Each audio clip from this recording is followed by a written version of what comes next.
Don't forget that I said there is another way of graphing equations in standard form, 8x plus by equals c.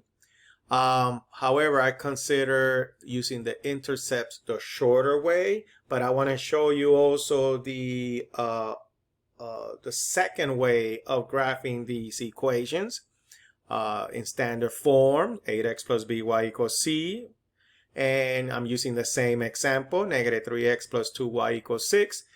The only thing I'm doing different is I'm going to graph it in a different way. I'm still going to get the same graph, but it's using an alternate method. And basically involves the following. I'm going to take the equation in standard form, and I'm going to convert it into slope-intercept form. So it's going to look like this, y equal mx plus b. How do I do that? I'm going to solve for y. So to solve for y, first thing is I need to get rid of the negative 3x. How? You're going to add 3x on both sides of the equation. That leaves you with 2y equals 6 plus 3x. However, I need the y by itself, so it looks like y equals mx plus b. So I'm going to divide everything by 2 on both sides of the equation. When you divide everything by 2, you get y equals 3 plus 3 half x. However, I want the mx term first, then the b. So I'm going to switch places the 3 and the 3 half x. So I get y equals 3 half x plus 3. Once you have this equation in slope-intercept form, what I'm going to do next is I'm going to identify who is my m and my b. Remember, m is the number multiplying x, so in this case it's 3 half is the m, and b is the number that is adding or subtracting the x, so in this case is 3. From there, don't forget the basic idea of graphing any line is get 2 points. Every point has an x and a y coordinate.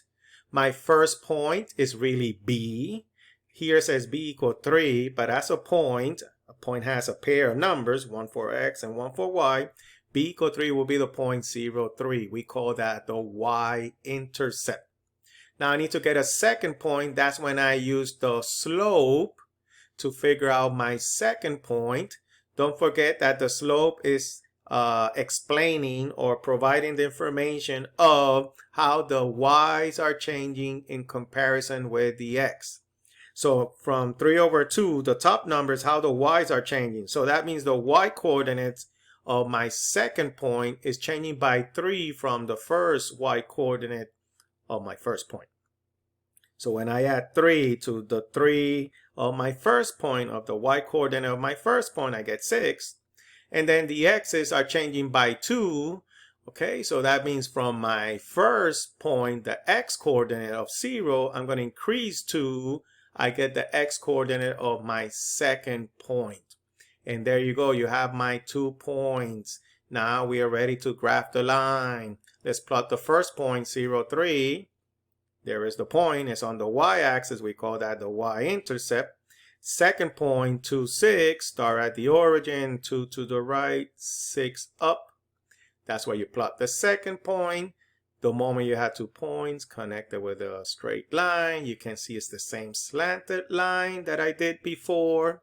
I want to show you the slope on the line. I'm going to make a right triangle between these 2 points. From the first point, I went up 3. That's the top of the fraction. From there, I went 2 to the right. That's the bottom of the fraction. You can see I got to my second point. You can see where the slope is going. The slope is going up. It makes sense because the slope is positive. This is the second way you can graph equations in standard form. 8x plus by equals c.